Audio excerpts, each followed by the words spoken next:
You know, it's kind of funny that I'm making this video hot off the heels of the previous video that I made about genres and what makes a genre and what draws you to that genre in a more specific sense, because The Surge just came out and I managed to get a review copy from the developers, and I've been playing it pretty much non-stop since I got the game, because it's a lot of fun.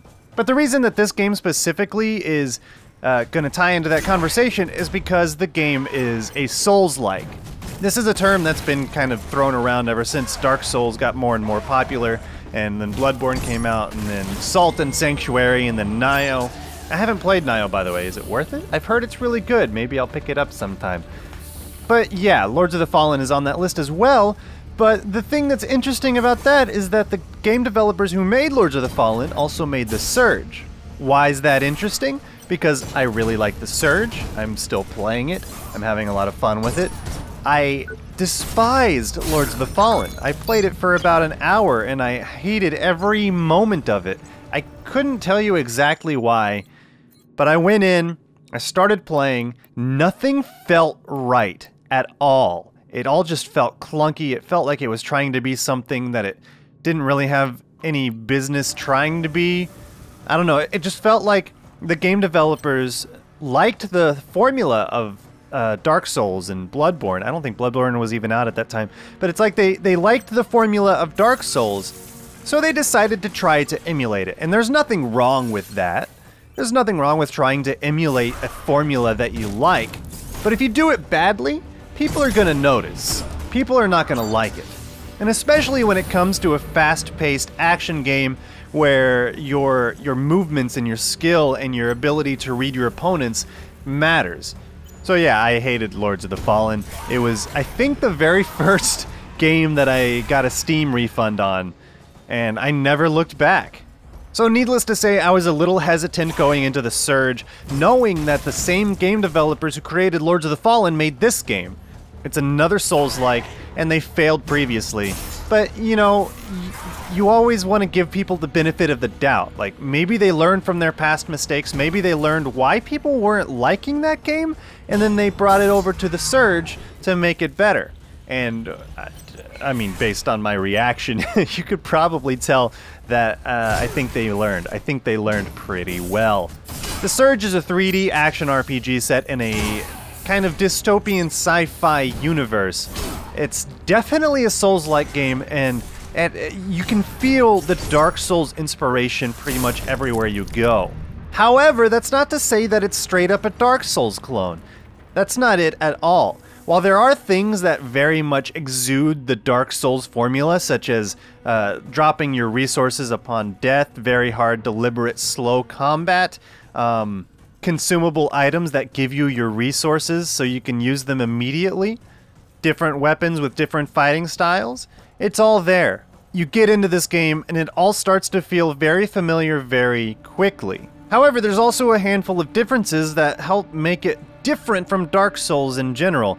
In Dark Souls, you have a light attack and you have a heavy attack, and then you have different combinations of those. In this game, instead of a light and heavy attack, you have a horizontal swing and you have a vertical swing, and then different combinations of those. You also have your typical jump attacks, you have your sprinting attacks, and then every form of combination in between. Off the top of my head, I can only remember 5 distinct weapon types in the game. But the combo system and the way that you approach and fight enemies with each of the weapons is so wildly different from one another that there's going to be a lot to learn and a lot to master. You can start to feel like you're really good with one weapon, and then you switch to another one, and just because you aren't familiar with the moveset and you're not familiar with the speed at which the weapon attacks, you're going to have a hard time. For example, I went through the first part of the game just using a single-handed weapon type, which is relatively fast, balanced, and it's pretty easy to do pretty well with it. And then I switched to a slower, more hard-hitting weapon that I got from a boss. And with that, I found that I was dying a lot because I didn't know the attack speed. I didn't have that internalized. I didn't know how the combos worked, and I just frankly let myself get hit a lot because I was overcommitting to attacks with an attack speed that I wasn't comfortable with. And you're going to be finding a lot of that with this game. You're going to be putting yourself in uncomfortable positions and then learning from those uncomfortable positions. It's what you do in a Souls-like game, right? You learn iteratively. You learn through death, through observation, and through experimentation. The Surge has that loop down pretty well. Another thing that the Surge does pretty well is how its combat is integrated with your item progression system. When you go into combat, you have the choice of which body part or body parts you wish to try to target. You have the head, you have the torso, you have both arms, and you have both legs. And in the case of other enemy types like tiny mechs or larger mechs, you can target whatever is important on them too. And this is important because, especially for the humanoid characters, they're going to be how you get new gear. It's going to be how you upgrade your equipment. It's going to be how you get new weapons a lot of the time. Is that guy wearing armor that you've never seen before? Lop off his arm and grab a blueprint so you can learn how to make that. Do you need to upgrade your crappy left leg? Just lop off a lot of legs, scrap the parts, and then now you have all the parts that you need to upgrade your left leg. It's simple and straightforward, but it adds a lot of complexity and a lot of risk and reward to the combat. And the way it adds risk is because you're much better off in a combat scenario attacking an unarmored body part. You don't get anything if you lop off that unarmored piece, but you're able to kill it a lot quicker. So it gives you the choice. Do you want to go through this a lot more quickly, or do you want to grind for the materials that you need to upgrade your gear? It really puts you in that moment-to-moment decision-making at every turn, and it's impressive how it does that. While the core of the gameplay and the loop of upgrading your equipment feels great, something that doesn't feel so great is the variety of enemies so far. I've mostly completed the first 3 zones in the game, and while there is a decent handful of enemies and different enemy types to attack and fight, when it comes to the humanoid enemies, none of them feel any different from each other outside of their different weapon types. You have a dual wield type, it's going to behave the same as every other dual wield type you ever find. You have a single rig type or a heavy duty type, they're going to behave the same everywhere. It doesn't matter what kind it is. Occasionally you'll run into different kinds of enemies with some weird grenade launchers or flamethrowers, but you'll never be able to get those, which really made me sad whenever I came across them. But overall, the enemy variety doesn't feel very good. But maybe that's just the product of this being in a sci-fi setting, and then the whole world being this industrial complex full of mostly humans and then some robots. And then the mostly humans are decked out in their exosuits. So I guess thematically it makes sense, but after a while it can start to feel like the same old, same old. But at the same time, and on that same note, it means that those same old become comfortable for you to fight as you grow to learn their movement patterns and their attack patterns. And then each new enemy that you come across becomes a bit of a momentous occasion, which starts to feel pretty good after a while, because you start to understand things, and as soon as you feel like you start to understand something, it kind of throws you a curveball, and then you're like, oh crap, how do I deal with this guy? Oh crap, how do I deal with these guys? If nothing else, it keeps you on your toes if you start to feel a little too comfortable. As for the map design, Dark Souls has been known for its large, interconnected world, almost like a Metroidvania in the way that its world works. You start at the beginning of the game, you go somewhere, you kill a boss, you go somewhere else, you kill another boss, you go in another way, and you kill another boss, and then all of a sudden you find yourself back at the beginning, not even realizing that you made a nice large circle. Whole zones tend to be interconnected in a way that you weren't expecting. Bloodborne was especially good at this, if I remember correctly, and it really made the world feel a lot bigger. The Surge, on the other hand, is divided into chunks, very distinct levels, and then in each level there is only one quote-unquote bonfire, and every shortcut that you unlock goes back to this bonfire.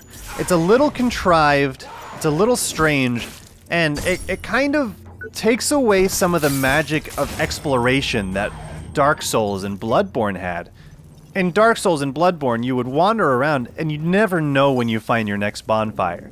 It's not just going to loop back around to the same place that you've been a million times before, the same place that you've been every time you die.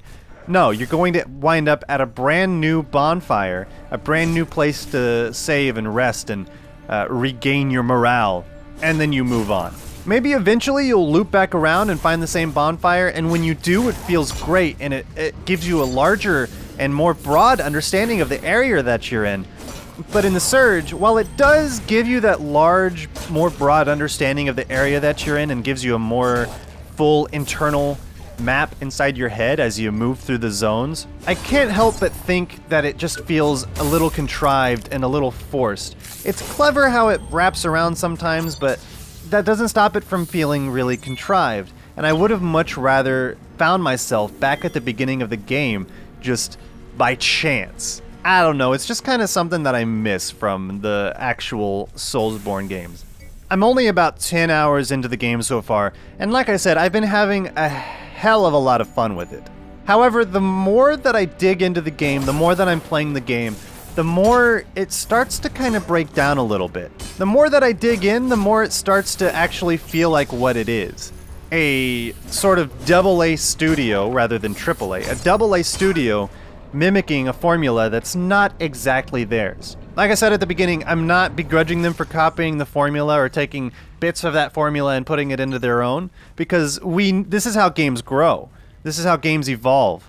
However, the more that I play, the more it becomes clear that they're not completely in their element. There's places where the game's difficulty spikes to an obscene level. The animations and color, while mostly amazing, there's little details that just don't quite work.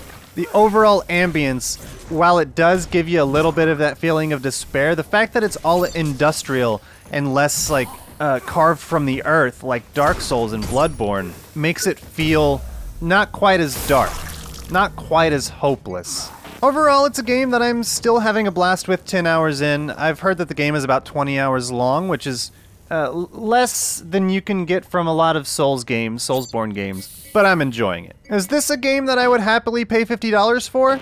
Maybe, but I'm a little bit more loose with my money than some people are. Maybe if you're really into the Souls-likes and you really want a pretty decent Souls-like, a pretty good Souls-like, maybe get the Surge. However, if you're on the fence about it, or you're just not really jonesing for a good Souls-like right now, maybe wait for a sale. I promise you, it'll be there for as long as Steam is. I mean, I don't want to promise that, because what if something crazy happens? It's happened before.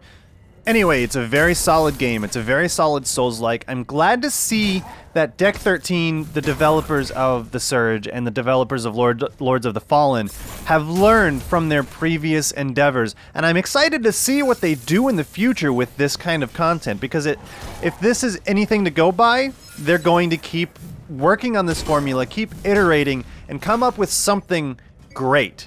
This is very good, but I wouldn't call it great yet.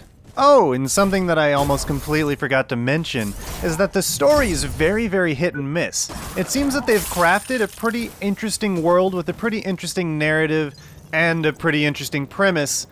However, it tends to give some exposition dumps in the form of TV. These like nice little infomercials that are meant for like training videos. I'll have one up on the screen here for you. There's also a doctor lady that you end up talking to via hologram who gives you some nice exposition dump. And the fact that they attempted to give the main character a character actually takes some of the character away from the character. In Dark Souls and Bloodborne, you enter into the world and that's it. Your character is just there. He's not trying to fit into society, he's not trying to fit into the world, he's not responding to anything in the way a person would typically respond. However, in this game, the character talks back. He's got a little bit of a story, which involves him being in a wheelchair at the beginning, and then that's it. Like, it's almost like they try to give him a story and they try to give him a character, but they don't give him enough, and he's just generic as hell, and it's so generic. It's ugh. Anyway, that's gonna be it for this video, guys. I just wanted to get like a quick mini review style video out there for you so I can share how much I'm enjoying this game with you guys and turn you on to the existence of it if you weren't already aware. Also, if you're interested in seeing some gameplay, I have a Let's Play series going for it on my Let's Play channel. I'm enjoying it a lot, so there's going to be a nice stream of new episodes in the coming weeks. So you can go check that out if you want to see more. If you've played this game or if you've seen anything of this game, please let me know what you think in the comments section below.